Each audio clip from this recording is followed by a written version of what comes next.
Best varicose veins చికిత్సనే పొందండి. నొప్పి లేని చికిత్స కోసం సంప్రదించండి ఎబిస్ హాస్పిటల్. నమస్తే రమగారు. నమస్తే జయ. మార్గశిర మాసంలో వచ్చే గురువారాలకి చాలా ప్రత్యేకమైన స్థానం ఉంది. మనం ఒక కథను కూడా చెప్పుకుంటూ ఉంటాం. అవును. మరి ఈ సంవత్సరం ఎన్ని గురువారాలు వచ్చినాయి? ప్రత్యేకమైన పూజా విధానం ఏమన్నా ఉంటుందా? 4 గురువారాలు వచ్చాయి.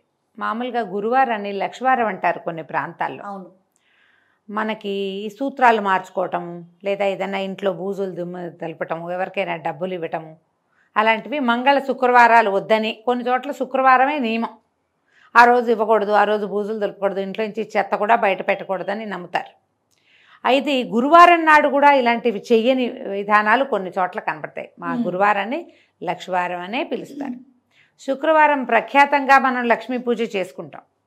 ఇవి మన శ్రావణ మాసంలో అయితే శుక్రవారాలు చాలా ఇంపార్టెంట్. గురువారం అంత ఇంపార్టెంట్గా కనపడదు. గురువారం మనకి దత్తాత్రేయ పూజా విధానం, గురు పూజా విధానం అవి కనపడతాయి కదా. దత్తాత్రేయులు దత్తులు గురువులు అలా పూజిస్తారు.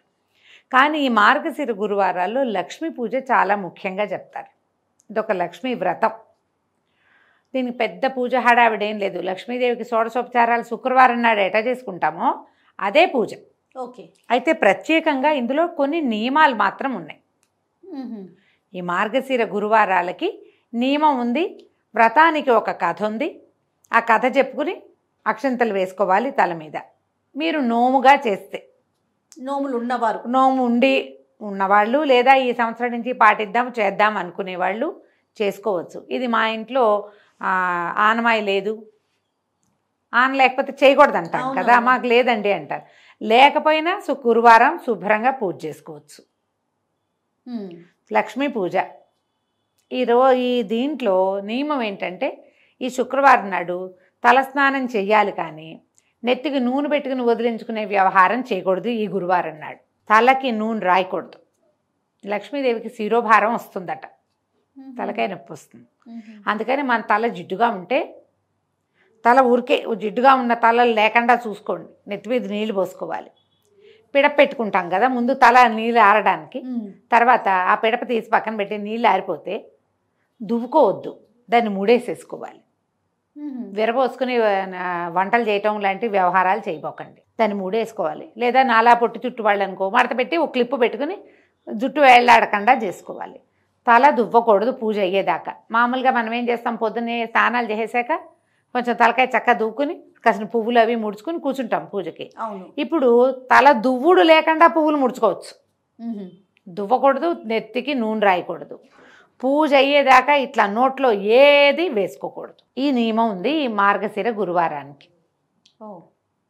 మనం పూజ చేసుకుంటే ఎవరికైనా ఈ కథ చెప్పాలన్న నియమం కూడా ఉంది. మా ఫ్రెండ్ భావనే ఉంటుంది కదా, గురువారం కథ చెప్తాను అంటుంది. ఎవరో ఒకళ్ళు ఊగొట్టాలి అవతల వాళ్ళు.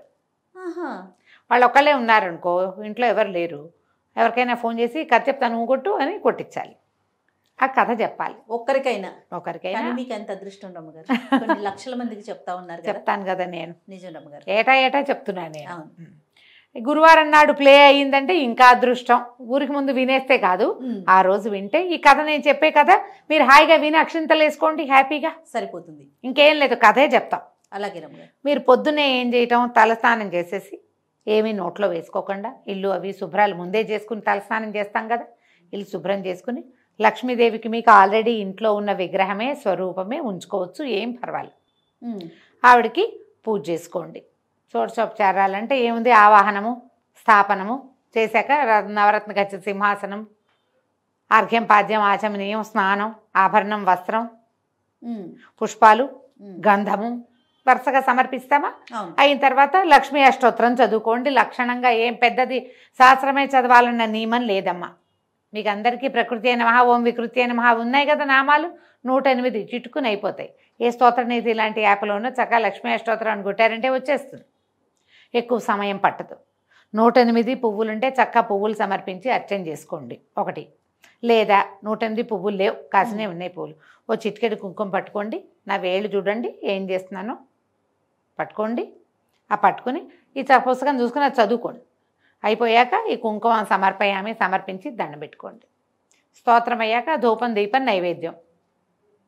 నైవేద్యానికి మనం వ్రతంగా చేసేటట్టయితే నియమం ఉంది. వారానికి ఒక్కొక్కటి చొప్పున చేసుకోవాలి. ఈ వారం ఇది, వచ్చే వారం ఇది, ఇలాంటి లెక్క ఉంది. చేసుకోవచ్చు, లేదా మీకు అలవాటు లేదు, చేత కాదు, అవన్నీ చేయలేం. పాయసం చేసి పెట్టండి చక్కగా. క్షీరాన్నం చేయండి. సేమియా పాయసం, సగ్గుబియ్యం పాయసం చేయకండి. అన్నంతో బియ్య పాయసం చేసి క్షీరాన్నం చేసుకుంటాం కదా, పరమాన్నం అంటాం. ఇన్ని శనగపప్పు వేసుకోండి అందులో. ఆ బియ్యంలో శనగపప్పు వేసి శుభ్రంగా పాలు పోసి పాయసం వండేసుకోండి. అంత పాయసం అమ్మవారికి నివేదన చేయండి. తర్వాత కథ నేను చెప్తా కదా, చక్క అక్షంతలు చేత్తో పుచ్చుకుని కథ విని ఆ అక్షంతలు అమ్మవారికి కొన్ని సమర్పించి కొన్ని తల మీద వేసుకోండి. మార్గశిర గురువారం పూజ అయిపోయింది లక్షణంగా. అంతే. క్షీరాన్నం అంటే అంటే వచ్చినా రాకపోయినా క్షీరాన్నం అంటున్నారు. కాకుండా ఉంటే అసలు నియమం ప్రకారం ఏం చేసుకోవాలండి? మనం వ్రతంగా చేసుకుంటే ప్రాంతాల వారీగా తేడాలు ఉంటాయి జయ. వీటిలలో గోదావరి జిల్లాలో ఒక రకం. ఈ వ్రతాన్ని మనకు తెలిసైతే ఎక్కువగా వైజాగ్ ఆ ప్రాంతాల వాళ్ళు ఎక్కువ చేస్తారు. మార్గశిర గురువార వ్రతాలు అక్కడ ఎక్కువ. పులగం పెడతారు మొదటిది, తర్వాత ఏమో గారెలు రెండో వారం, తర్వాత కాదు అట్లు తిమ్మనం అంటారు, అట్లు పోస్తారు. అట్లు పోసి తిమ్మనం అని చేస్తారు. తిమ్మనం అంటే ఈ బియ్యం కొంచెం నానబెట్టి కొబ్బరి బియ్యం గ్రైండ్ చేసి పాయసంలాగా ఫిర్నీ అంటారు దాన్ని, చేసుకోవచ్చు, బాగుంటుంది. అట్లల్లోకి నలుచుకునేందుకు అది పెట్టుకుంటారు. తర్వాత ఏమో గారెలు, చిత్రాన్నము, అప్పాలు, పాయసము ఇలా చేస్తారు. వారానికి ఒకటి. ప్రాంతాల వారీగా ఖచ్చితంగా తేడాలు ఉంటాయి. అయితే మామూలుగా చూడు, శ్రావణ శుక్రవారాలు 4 వారాలే కదా, ఈ గురువారాలు 5 చేయాలి. 5 ఎట్లా చేస్తాం? 4 వారాలేమో మార్గశిరంలోనే, 5వది పుష్యమాసంలో వచ్చే గురువారాన్ని 5వసారి చేసుకుంటారు. 5వ వారంతో సంవత్సరం పూర్తయిపోతుంది. మళ్ళీ వచ్చే సంవత్సరం మీకు ఆసక్తి ఉంటే ఏటా ఏటా చేసుకోవచ్చు. దీని ఉద్యాపన వ్యవహారం ఇది కూడా ప్రాంతాల వారీగా కొంచెం తేడాలు ఉంటాయట. కానీ మనం నోముగా పెట్టుకోకపోతే ఏటా చేసుకోవచ్చు. మార్గశిరంలో ఇంకా పెద్ద విశేషంగా పూజలు కనపడవు కదా మనకి, అందుకని శుభ్రంగా గురువారం పూజ చేసుకోవచ్చు కదా హాయిగా. కథ ఎలాగో మనం చెప్తాం కదా, ఇంతే పూజ. మీకు అవకాశం ఉన్నవాళ్ళు చక్కగా చేసుకోండి. మీ ఇంట్లో ఉంటే మానేయకుండా చేసుకోండి. మీకు ఈ కథ, ఈ కమామేషు నచ్చితే లక్షణంగా చేసుకోండి. ఏ భయమో లేదు. నేనైతే ప్రతి గురువారం పాయసం చేసి పెడతా. పావని దగ్గరే విన్నా, నాకు నచ్చింది, తినడానికి బాగుంది. ఏం పోయింది మార్గశిర మాసం, లక్ష్మీ పూజ మన ఇంట్లో ఉండాల్సిందేననేమీ లేదు. శుక్రవారం చేసుకుంటాం ఎలాగూ లక్ష్మీ పూజ, గురువారం కూడా చేసుకుంటాం. అధికసి అధికం ఫలం, అంతే, తప్పేముంది. అందుకని నేను ఈ అలవాటు చేసుకున్నా. మీకు ఎవరెవరికి ఆసక్తి ఉంటే, ఒకవేళ ఓ గురువారం కుదరలేదనుకో, నా సంగతే చెప్తున్నానమ్మా, మీ సంగతి కాదు. ఓ గురువారం కుదరకపోతే దండం పెట్టి ఊరుకుంటా. ఇవాళ సాగలేదు, నేను బయటికి వెళ్ళిపోవాలమ్మా, రేపు పొద్దున కలుసుకుందామని దండం పెట్టేస్తా. ఒక లక్ష్మీ క్షీర సముద్రరాజు తనయ శ్లోకం చదువుకుంటాను. లక్ష్మీదేవి ప్రతిమ, విశ్వప్రతిమ ఉంది. ఆవిడ కొంచెం గంధం బొట్టు పెట్టి 1-2 పువ్వులు పెట్టి ఈ పటిక బెల్లమే ఆవిడ కూడా నివేదన చేసి వెళ్ళొస్తాను. మళ్ళీ రేపు కలుసుకుందామమ్మా అని చెప్పేస్తాను. కుదిరిందా అన్ని వారాలు చేసుకుంటా. నేను శ్రావణ శనివారాలు అంతే, ఇవంతే. కుదరకపోతే అదేదో బ్రహ్మాండం పగిలిపోతుందని, లైన్ తప్పేసామని, నెత్తని చేస్తుందని, తర్వాత ఏమో అమ్మవారు ఏదో చూపిస్తుందని. భగవంతుడి పట్ల భక్తి ఉండాలమ్మా, భయం వద్దు. భయపడేంతగా భక్తిలోకి వెళ్ళబోకండి. చేసుకోదు. 4 గురువారాలు ఉన్నాయి. ఒక గురువారం అయినా లక్ష్మీ పూజ చేసుకోండి లక్షణంగా. 4 చేసుకోగలిగారనుకో, అది కసి అధికం ఫలం, మీ ఇష్టం. దీనికి ఒక కథ ఉంది. పూర్వం అట ఒక బ్రాహ్మణ కుటుంబం ఉండేది. ఆయనకి మొదటి భార్య గతించింది. ఆ మొదటి భార్యకి సుశీల అని ఒక చిన్న పిల్ల ఉండేది. ఆయన మరి ఇల్లు బ్రాహ్మణ ఇళ్లలో ఏంటంటే ఈ యజ్ఞం అని, హోమం అని, ఆడపిల్లలకి పెళ్ళిళ్ళకి పక్కన భార్య ద్వితీయంగా ఉండాలని, వాటన్నిటికీ భార్యలు అవసరం. ఆ కాలంలో తప్పకుండా ద్వితీయ వివాహాలు చేసుకునేవాళ్ళు. ఎవరో చాలా పెద్దవాళ్ళు అయితే తప్పిస్తే చిన్న వయసు వాళ్ళు అయితే అయిపోయి, పెద్దవాళ్ళు కూడా పెళ్ళిళ్ళు చేసుకునేవాళ్ళు. యజ్ఞాలు ఉన్నాయి, ఆడపిల్లలకి కార్యాలు ఉన్నాయని ఆయన ఇంకో పెళ్లి చేసుకున్నారు. చేసుకుంటే ఈ సుశీలని కొద్దిగా తోడుకో సవితల్లి పర్వాలేదు, బాగానే చూసేది. అయితే ఆవిడకి వెంటనే పిల్లలు పుట్టారు. ఈ పిల్లకి 6-7 ఏళ్ళు వచ్చాక పెద్ద పిల్ల చంటి పిల్లల్ని అప్పచెప్పి ఎత్తుకోమని ఏం చేసేది, పిల్లల్ని ఆడించడానికి ఇగో ఈ బెల్లం ముక్క తినవే అని ఒక బెల్లం ముక్క చేతిలో పెట్టేది. పిల్ల చంటి పిల్లకి కాస్త ఏదో పెట్టి అదే నోటో వేసుకుంటూ ఉండేది. అయితే ఏమైంది, ఒకసారిట వాళ్ళ పక్కింట్లో మార్గశిర లక్ష్మీ వారాలు పూజ చేసుకుంటున్నారు. ఈ పిల్ల చంటి పిల్లని ఎత్తుకుపోయి ఓ తమ్ముడిని వెంబడి పెట్టుకుని వాళ్ళ ఇంట్లో వాకిట్లో కూర్చుంటే దానికి ఆ మంత్రము, ఆ ప్రతిమ, ఆ పూజ చేసే విధానం చాలా నచ్చినాయి. అత్తయ్య ఏం పూజ చేసుకుంటున్నారే అని పక్కింటి ఆవిడని అడిగింది. లక్ష్మీ పూజే చక్కగా చేసుకుంటే ఆడపిల్లలకి మంచి మొగుడు వస్తాడు, చక్కటి సంసారం వస్తుంది. మీ పిన్నికి ఏమీ తెలీదు, మా ఇంట్లో ఉంది అంది.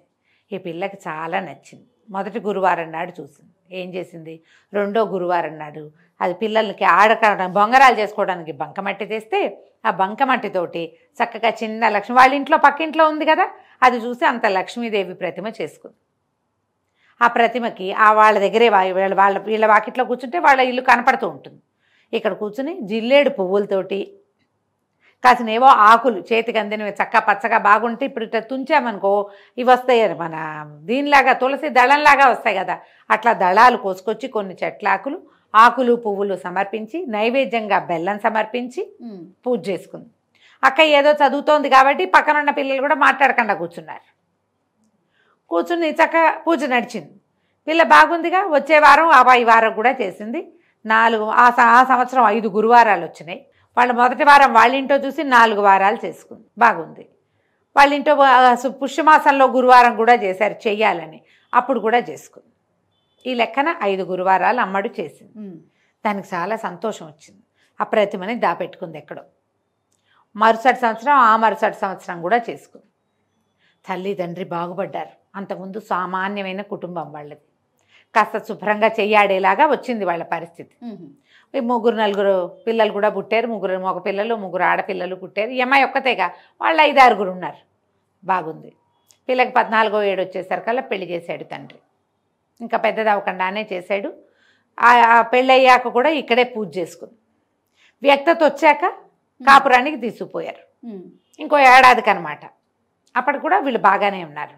ఈ ఏడాది గడిచాక అమ్మాయి వెళ్తూ ఏం చేసింది, తను ఏటా పూజ చేసుకుంటుంది కదా లక్ష్మీదేవి ప్రతిమను తీసుకుని వెళ్ళిపోయింది. ఓకే. ఎప్పుడైతే ఈ అమ్మాయి గడప దాటి అత్తవారింటికి వెళ్ళిందో, అత్తవారు కూడా సామాన్య కుటుంబీకులు, వాళ్ళకి అక్కడి నుంచి ఇక్కడి నుంచి కలిసి వచ్చినాయి. పంటలు ఇబ్బడి ముబ్బడిగా 6 ఎకరం కొండ ఉంటే అది ఇంకా బ్రహ్మాండంగా పెరిగింది. భర్తకేమో బయట నుంచి బోల్డని అవకాశాలు లభించినాయి. మావగారికి బావగారికి అందరికీ. ఈ పిల్ల వచ్చాక మాకు కలిసి వచ్చింది అనుకున్నారు. వేయమని అయిపోయారు వాళ్ళు. కానీ ఈ అమ్మాయి వెళ్ళిపోయాక పుట్టింట్లో మెల్లిమెల్లిగా స్థితి దిగనాసిల్లిపోయింది. ఆ ఊరు నుంచి ఈ ఊరు వచ్చిన వాళ్ళంతా మీ నాన్నగారి స్థితి బాగోలేదు, పిల్లలు పెళ్ళిళ్ళు చేయలేకుండా ఉన్నారు, మీ పిన్ని గారికి బాగోలేదు, మీ అమ్మకి ఇట్టా ఉంది అట్టా ఉంది అనేవాళ్ళు. ఈ అమ్మాయి వింటూ ఉండేది, ఏం బాధగా ఉండేది పుట్టింటికి ఏదైనా చేయాలని. కానీ ఏమిటి తేడా వచ్చిందో ఆ అమ్మాయికి అర్థం కాల. కొన్నాళ్ళు అయిన తర్వాత ఈ తల్లి ఉంది కదా మారుటి తల్లి, ఆవిడేమందిట పెద్ద కొడుకుని పిలిచి, ఒరే అక్కయ్య దగ్గరికి వెళ్ళిరా ఏదైనా సహాయం చేస్తుందంటే వాళ్ళ ఇంటికి వెళ్ళాడు అక్కయ్య దగ్గరికి. ఏరా ఏమిట్రా అంటే, నాన్నకు ఆరోగ్యం బాగుండలేదు, ఏమీ మనకు అవకాశాలు రావట్లేదు, డబ్బులన్నీ అయిపోయినాయి, అమ్మ చాలా బాధపడుతుంది అక్క, నీ దగ్గరికి పంపించింది అన్నాడు. ఈ అమ్మాయి ఏం చేసింది, బాగా ఆలోచించుకుని రా అని చెప్పి ఒక కర్రని జాగ్రత్తగా తొలిపించి దాని నిండా బంగారు వరహాలు పోసి అత్తవారింట్లో తెలియకుండా ఆ కర్రని తమ్ముడు చేతికిచ్చి, ఇది పట్టుకుని ఇంటికి వెళ్ళరా అని. సరే తమ్ముడు ఏం చేశాడు, ఆ కర్ర పుచ్చుకుని వెళ్ళాడు. మధ్యదారిలో ఎక్కడో మంచినీళ్ళు తాగుదామని చెరువు గట్టన కర్ర పెట్టి మంచినీళ్ళు తాగని పోయాడు. నీళ్లు తాగి పైకి వచ్చేసరికల్లా కర్ర లేదు. అందులో వరహాలు ఉన్నాయని తెలియదు పిల్లవాడికి. ఆ పోనీలే అక్క ఊరికే అడవిలో సహాయానికి కర్ర ఇచ్చింది అనుకున్నాడు, కానీ అంతకంటే ఏమీ అడుకోలే. ఇంటికి వెళ్ళిపోయాడు. అక్క ఏమి ఇచ్చిందంటే, ఏదో కర్ర ఇచ్చిందమ్మా, ఆ కర్ర అక్కడే ఎక్కడో పోయిందంటే, అయ్యో ఏమీ లాభం లేకపోయిందే పిల్లల దగ్గరికి పంపించినా అని ఊరుకుంది. కొన్నాళ్ళు పైగా మళ్ళీ అక్కయ్య దగ్గరికి వెళ్ళరా అని కొడుకుని పంపింది. ఈసారి ఏం చేసింది ఈ అమ్మాయి, ఓ చెప్పుల చేతని ఉంటే కొత్త చెప్పుల చేత జాగ్రత్తగా దాన్ని కుట్లు తీసి దాన్ని నిండా వరహాలు పోసి మళ్ళీ కుట్టించి తమ్ముడు చేతిలో పెట్టింది. ఇంటికి జాగ్రత్తగా పట్టుకెళ్ళి అమ్మ చేతికి ఇవ్వరా అని. వాడేం చేశాడు, ఆ పిల్లవాడు వెళ్తూ చెరువు గట్టను చెరువు గట్టను పెట్టి, మరి అంతంత దూరాలు నడవద్దు, మంచినీళ్ళు తాగడానికి దిగాడు. మళ్ళీ పైకి వచ్చేసరికి చెప్పులు లేవు. అయ్యో, సలీసుగా అక్కడ పెట్టుంటే ఎవరో తీసుకుపోయారు. అదే అయిపోయింది. మళ్ళీ ఏమైంది, 3వసారి మళ్ళీ వచ్చాడు. 3వ మాట వచ్చాక అమ్మాయి ఏం చేస్తుంటే, ఒక గుమ్మడి పండుని పైన ఇట్లా ముచ్చుకుందిగా, ముచ్చుకు దగ్గర ఇట్లా కోసి గుండ్రంగా తీసేసి లోపల గింజలన్నీ బయటికి జవరేసి దాని నిండా బంగారు కాసులు పోసి ఈ గుమ్మడికాయ పెట్టి జాగ్రత్తగా పట్టుకెళ్ళు, ఎక్కడ పెట్టబాక అని పదే చెప్పింది. సరే మంచినీళ్ళు తాగడానికి కూడా ఇట్లా చేత్తో పుచ్చుకునే నీళ్లు తాగాడు వదల్లా. కాకపోతే వాడికి అలా వెళ్ళాల్సి వచ్చింది పక్కకి. మరి తిండి పదార్థం కదా, ఏం చేస్తాడు, దాన్ని ఒక గట్టు మీద ఒక చోట ఎక్కడో పెట్టి చెట్టు కింద వాడు కొంచెం పక్కకి వెళ్ళాడు. మళ్ళీ వచ్చేసరికల్లా ఎవరో దారిని పోతున్న పాంధుడు ఎవడో, ఇది బాగుంది కదా, పదుకులు రోడ్డు మీద నడిచిపోయే వాళ్ళు ఉంటారు, గుమ్మడికాయ చక్క నవనవలాడుతూ చెట్టు కింద పెట్టుందని ఎవరో తీసుకుపోయారు. ఈ పిల్ల అనుకుంది ఏం చేసినా వీళ్ళకి వనగొట్టలేదే నాన్న వాళ్ళకి అని చెప్పి ఏమంది, ఆ తల్లిని మా ఇంటికేరా, మార్గశిర మాసం వస్తుంది, నేను నువ్వు నోచుకుంటాను, నాతో పాటు నువ్వు కూడా చేద్దు కానీ అని చెప్పి తల్లిని పిలిస్తే మొదటి వారం ఏం చేసింది, పిల్లలకి తలకి నూనె రాసేసుకుంది తల్లి. నూనె రాసుకోకూడదు నేను, ప్రథమ నియమం కదా. అమ్మ ఏం చేసింది, సరే తనే నోచుకుంది, అయ్యో మా అమ్మ కుదరలేదని. రెండో వారం ఏం చేసింది, పిల్లలకి చద్దెన్నాలు పెడుతూ ఒక ముద్ద ఉప్పు సరిపోయిందో లేదో మజ్జిగ అన్నపు ముద్ద నోట్లో వేసుకుంది. చద్దన్నము తినకూడదు, అసలు ఏది తినకూడదు, అన్నం నోట్లో వేసుకుంది. ఇప్పుడు ఏం చేస్తుంది, కుదరలేదు. ఇక మూడో వారం ఏం చేసింది, తల్లిని ఒక తీసి ఒక గొయ్యల్లే ఉంటే వాళ్ళకి పక్కన కాస్త మొక్కల దగ్గర కాస్త ఖాళీగా ఉంటే ఈ గోతులో కూర్చో, పైకి రావద్దు, నా పనులు చేసుకుని నేను పూజకు ఏర్పాటు చేసుకునేదాకా ఇక్కడే ఉండమ్మా. తల్లి లోపల కూర్చున్నది. సరే చెప్పిందిగా కూతురు. కాసేపటికి ఏమైంది, పిల్లలు ఎవరో అరటిపళ్ళు తింటూ తొక్క అక్కడ పడేశారు. ఈవిడ ఒక్కతే కూర్చునుంది, కాలక్షేపం లేదు. ఆ అరటి తొక్క లోపల మనకి చక్కెరకేళీలకి లోపల తెరలాగా ఉంటుంది, అది రుచిగా ఉంటుంది, అది ఎత్తి నోట్లో వేసుకుంది తల్లి. కూతురు వచ్చి పని అంతా అయ్యాక అమ్మ రావే పూజ చేసుకుందామంటే ఏం రావే, అరటిపండు తొక్క లోపలిది తిన్నానే అంది. మూడో వారం కూడా పోయింది. ఎందుకో అమ్మవారు ఒప్పుకోవట్లేదు మా అమ్మ పూజని. మా అమ్మాయికి చాలా బాధగా ఉంది. నాలుగో వారం ఏం చేస్తుంది, నువ్వు నాతోటే ఉండు అని తల్లిని తన చెంగుని కట్టుకుని తల్లి చేయి తను ఎటు వెళ్తే అటు తిప్పుకుని ఆవిడని ఏ పని చేయనివ్వలా, ఎక్కడా చూడనివ్వకుండా ఉంచుకుని తల్లితో సహా పూజ చేస్తే సాయంకాలం అమ్మవారి దర్శనం కనపడింది. కనపడితే అమ్మాయి బాధపడింది, మా పుట్టిల్లు ఇట్లా అయిపోయింది, మా అమ్మ పూజ ఎందుకో నువ్వు ఒప్పుకోలేదు, ఇవాళ జాగ్రత్తగా చేయించానంటే చిన్నప్పుడు నువ్వు తన దగ్గర ఉన్నప్పుడు మీ అమ్మ నిన్ను చీపురుతో కొట్టింది, అందుకని తన పూజ నేను తీసుకోలేదు, మీ అమ్మతో మళ్ళీ చేయించు అని చెప్తే సరేనని అమ్మాయి ఏం చేసింది, 5వ వారం తనతో పాటు మామూలు పూజలో ఉంచుకుని ఏదో కొంచెం తనకు కలిగింది ఇచ్చి పంపించి, అమ్మ వచ్చే ఏడాది శ్రద్ధగా చేసుకుందు కానీ నేను ఎక్కడికైనా వస్తా, నువ్వు ఎక్కడికైనా వద్దు కానీ మరుసటి సంవత్సరం 5 వారాలు తల్లితో సాంగంగా పూజలు చేయించి. దీని నియమం ఉంది కదా, నెత్తికి నూనె రాసుకోకూడదు, తలకాయ దూకోకూడదు పూజకి, ఇది నియమం పెట్టుకోవాలి. తర్వాత ఏమో ఏమీ తినకూడదు. ఈ నియమం ఉంచుకొని వాళ్ళ ప్రాంతపు ఆచారం ప్రకారం చిన్నప్పుడైతే బెల్లం ముక్కే నివేదన పెట్టింది. ఇప్పుడు చక్కగా వారం ఒకరోజు పులగము, ఓసారి అట్లు తిమ్మనము, ఓసారి గారెలు పాయసము, గారెలు చిత్రాన్నము, పాయసము అప్పాలు ఇట్లా చేసి పెట్టి 5 వారాలు పూజ చేయించుకుని తర్వాత వాళ్ళకి సిరెక్కింది, వీళ్ళకి అమ్మాయికి సంతానం కలిగారు, అమ్మకి కూడా కుమార్తెలకి వివాహాలు అయ్యి వాళ్ళ పరిస్థితులు కూడా బాగుపడ్డాయి. లక్ష్మీ పూజని శ్రద్ధగా చేయాలి, ఆమెకి శుభ్రత కావాలి, ఆమె మీదే తదేక దృష్టి ఉండాలి. ఈ 2 దీంతో పాటు ఇంట్లో పోట్లాట గొడవ ఇలాంటివి ఉండకూడదు. మీరు ఎంత శాంతంగా ఉంటే ప్రశాంతంగా ఉండటం వల్లే సంపదలు వస్తాయి. మీరు హైరాణ పడ్డ కొందికి లక్ష్మీదేవికి నచ్చదు, తొందరపాటు పనులు పనికిరావు ఆమె దగ్గర. మీ అవకాశాన్ని బట్టి ఈ పూజ చేసుకోవటం, తర్వాత ఈ కథ చెప్పుకుని, కథకి ఏం చేయాలంటే అక్షతలు పట్టుకుని కథ విని కథ చెప్పుకుని, లేకపోతే ఆ అక్షతలను కొన్ని అమ్మవారికి సమర్పించి కొన్ని మన తల మీద వేసుకోవాలి. ఇంట్లో పిల్లలుంటే అందరి తలల మీద వేయండి. పూజ చేసుకునే వాళ్ళు మాత్రం ఏమీ తినకుండా పూజ చేసుకోవాలి. అందుకని మిట్ట మధ్యాహ్నం 12 దాకా ఆగకుండా పొద్దున్నే పెందరాళ్ళే పూజ అది చేసుకుంటే ఆకలికి పేగులు ఉండచుట్టుకుపోతాయి, ఒక్కొక్కసారి ఆకలి వేస్తుంది, మరి పూజ ఏం సాగుతుంది. అందుకని పెందరాళ్ళే పూజ చేసేసుకుంటే సరిపోతుంది. ఈ మార్గశిర గురువారాలు లక్ష్మీ పూజకి అనువైనవి కాబట్టి కథ చెప్పుకున్నా చెప్పుకోపోయినా, నైవేద్యం ప్రత్యేకంగా చేసినా చేయకపోయినా, శుక్రవారం చేసుకునే పూజని గురువారం నాడు కూడా చేసుకోండి. అంతే. దీనివల్ల లక్ష్మీ ప్రసన్నత కలుగుతుందని బోలెడన్ని వ్రతాల్లో చెప్పబడింది. మనకు అవకాశం ఉంది కాబట్టి ఎన్ని వారాలు కుదిరితే అన్ని వారాలు చేసుకుందాం. సంతోషం. నమస్తే. నమస్తే చెయ్యి.